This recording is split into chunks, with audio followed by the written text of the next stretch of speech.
Ora bem, eu venho de um centro de ciência, que é o Pavilhão do Conhecimento de Ciência Viva, e, portanto, aquilo que eu me propunha era, nestes 10 minutos, responder a esta pergunta, que é uma pergunta muito difícil e que tem muitas respostas. Eu vou dar uma, mas haverá muitas outras. E estando a falar para uma plateia que é maioritariamente de profissionais de comunicação de ciência, eu acho que não há nada que eu vá dizer aqui que seja verdadeiramente uma novidade. Mas pronto, os centros de ciência nasceram, costuma-se dizer que o primeiro centro de ciência moderno foi o Exploratório de São Francisco, nos Estados Unidos, que nasceu em 1969, justamente no ano em que o homem punha o pé na Lua pela primeira vez. E o Exploratório de São Francisco foi uma ideia deste físico, que é o Frank Oppenheimer, que propunha uma nova forma de museologia relativamente àquela que existia até então e que era o resultado da mudança da sociedade que estava a acontecer nos anos 60.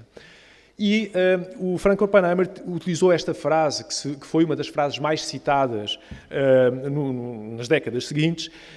para definir o espírito de um centro de ciência. Se bem que ele utilizou a palavra museu. Ele dizia que ninguém pode chumbar no museu. E que essa era uma das grandes vantagens do museu relativamente à escola. Portanto, esta frase era claramente uma crítica também à escola da altura, que não é muito diferente da escola da atualidade, e era um elogio a esta nova forma de museologia, em que o mais importante é o processo de aprendizagem e não necessariamente o resultado. Ora, o Exploratório de São Francisco inspirou e influenciou centenas de centros de ciência que abriram um pouco por todo o mundo nas décadas seguintes. O Pavilhão do Conhecimento é manifestamente e orgulhosamente inspirado também no Exploratório de São Francisco, mas, entretanto, passaram 50 anos desde que apareceram os centros de ciência e eu acho que é legítimo nós colocarmos também esta questão agora aos centros de ciência e aos museus, que é: será que nós chumbamos ou passamos no teste? Para responder a esta questão, ou para tentar responder a esta questão, John Fogg, que é um teórico destas questões e um museólogo americano, coordenou um estudo chamado International Science Center Impact Study, que pretendia justamente avaliar, enfim, o impacto, podemos contestar aqui a palavra impacto, dos centros de ciência na sociedade. Este estudo consistiu em entrevistas a 10 mil visitantes de 17 centros de ciência de 13 países, 5 continentes, entre os quais o Pavilhão do Conhecimento, e aquilo que se tentava perceber era, no fundo, tentava-se avaliar quais é que eram as competências e as atitudes destes visitantes no que diz respeito à ciência e à tecnologia, comparando com um grupo padrão de 1.700 visitantes das mesmas áreas geográficas, mas que não visitavam os centros de ciência. E a conclusão de John Fogg, que eu não traduzi para não criar aqui erros na tradução, a conclusão a que ele chegou é que individuals who use science centers were significantly more likely to be science and technology literate and engaged citizens. Portanto, parece, pelo menos pelos resultados deste estudo que nós passamos no teste,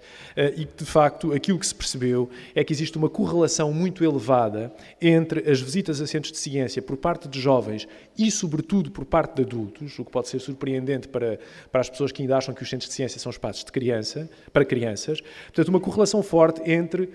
visitas a este tipo de espaços e um aumento de competências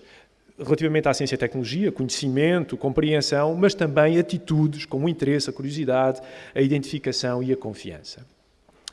E ele terminava até com uma sugestão, que era que a presença de um ou mais centros de ciência ativos e saudáveis numa comunidade, de facto, podem contribuir de uma forma muito significativa para a criação de uma sociedade que seja cientificamente mais literada e engaged, enfim, envolvida, não sei muito bem como traduzir. Ora, em Portugal, eu acho que temos sorte, porque não temos apenas um centro de ciência saudável e ativo, temos logo 20, temos uma rede de 20 centros de ciência viva, muito bem espalhada uniformemente pelo nosso território geográfico. É um caso único na Europa, eu diria que é um caso único no mundo, e eu acho que estes centros de ciência, de facto, constituem um dos principais pontos de encontro dos cidadãos com a ciência. Existem vários outros que estão aqui representados e muitos já aqui foram abordados, mas eu acho que os centros de ciência continuam a ter características que fazem deles pontos privilegiados de encontro dos cidadãos com a ciência, não com a ciência hermética, mas com a ciência enquanto uma das várias formas de expressão de cultura, no seu diálogo com as outras formas de expressão. Isso é também aquilo que caracteriza os centros de ciência como espaços museológicos que são, é que de facto eles estão sempre a dialogar com outras áreas do conhecimento e com outras formas de cultura. E porquê é que eu acho que os centros de ciência são privilegiados enquanto pontos de encontro com a ciência. Primeiro, porque o contacto com a ciência é um contacto direto. Isto não é um exclusivo dos centros de ciência, mas é algo que nos caracteriza. Um contacto direto com os fenómenos, um contacto direto com a tecnologia, mas também um contacto direto com os investigadores, como vamos ver a seguir. Depois, porque nós chegamos a uma população muito diversa, que vai dos 8 aos 80 anos. 8 anos, dou como exemplo o evento Meias Consciência que fizemos no Dia da Criança e que mostra também a capacidade de mobilização da rede de centros de ciência viva. Um dia, 18 centros de ciência, 5.000 crianças descalçaram os sapatos e andaram com as meias na rua, em redor dos centros de ciência, para depois analisar as amostras que ficaram presas nas suas meias com a ajuda dos monitores e dos investigadores. Aos 80 anos, há muitos centros de ciência que estão a trabalhar especificamente para a população sénior. Aqui dou o exemplo do Centro de Ciência Viva de Bragança, podia dar o de Lagos, de muitos outros, do próprio Pavilhão do Conhecimento. No caso de Bragança, por exemplo, em que a média das idades dos participantes, tanto quanto sei, anda mesmo muito próximo dos 80 anos. Portanto, estamos a falar aqui de pessoas que provavelmente nunca tiveram formação de ciência ou durante a sua vida tiveram um contacto com a ciência muito limitado. Para muitos deles terá sido a primeira vez que olharam para um telescópio ou que, enfim, tiveram um contacto tão próximo com a ciência ou falaram com um cientista olhos nos olhos, diria eu. Mas eu disse 8 anos, poderia dizer 8 meses. Na realidade, nós começamos a trabalhar muito mais cedo. Dou aqui um exemplo que está aqui mesmo ao lado, o exploratório de Coimbra, que irá lançar brevemente, ou acabou de lançar, uma atividade chamada Astronomia para Bebés no seu hemisfério, que prova que nós conseguimos trabalhar com crianças ainda muito, muito jovens. Não estamos aqui a trabalhar as competências, mas estamos a trabalhar seguramente as atitudes.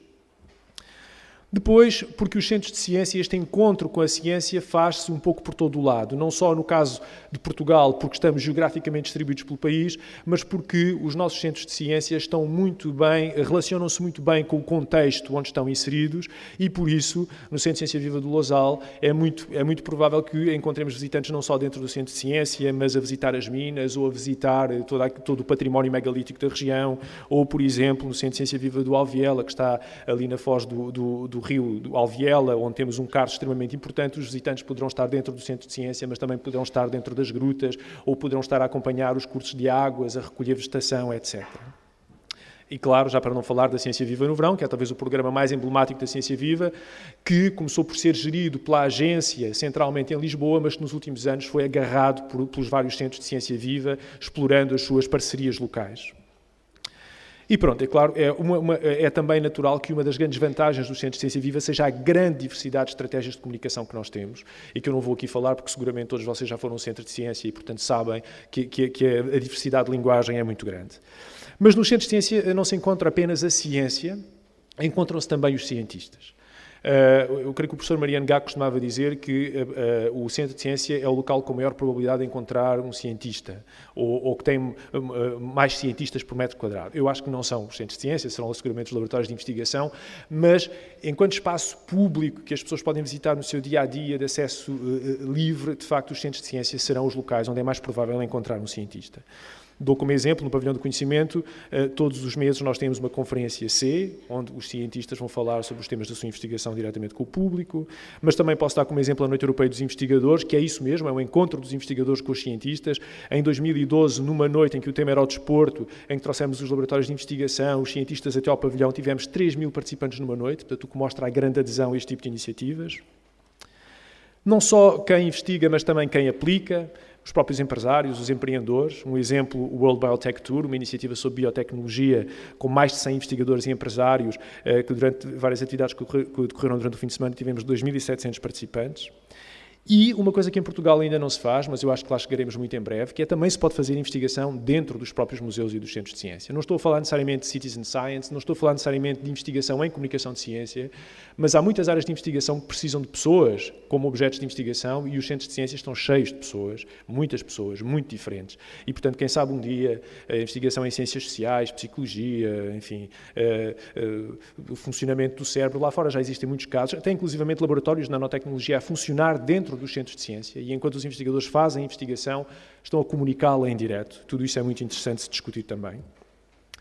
E agora queria só falar de duas novas tendências que mudaram um pouco a forma como os centros de ciência têm trabalhado nos últimos anos. Isto não estou a fazer aqui futurismo, é uma coisa que já está a influenciar a nossa prática no dia-a-dia. De facto, na época do do-it-yourself, da tecnologia acessível e dos materiais low cost, os centros de ciência deixaram de ser apenas veículos de comunicação, de informação, para passar a ser espaços de produção. No pavilhão do conhecimento nós temos aquilo que poderá ser quase um makerspace. Também começámos a perceber que na rede de centros, vários outros centros começaram a fazer atividades nesta linha do maker, como por exemplo Aveiro, como por exemplo Lagos, e portanto pegámos numa marca que nós tínhamos, que era a marca Doing, e estamos agora a começar a espalhá-la por estes centros que já estavam a fazer este tipo de atividades. E um exemplo máximo desta tendência é, de facto, o Maker Faire, que vai acontecer, aliás, em Lisboa no próximo fim de semana, e ficam desde já todos convidados para nos visitar. A Maker Faire é o maior encontro de show and tell, como estamos a dizer, onde nós podemos ver pessoas a fazer coisas e ter partilhar esta paixão de fazer coisas. O ano passado tivemos 120 projetos, 250 makers e um fim de semana em que recebemos 15 mil participantes. É um evento de grande participação. Uma outra tendência tem que ver com esta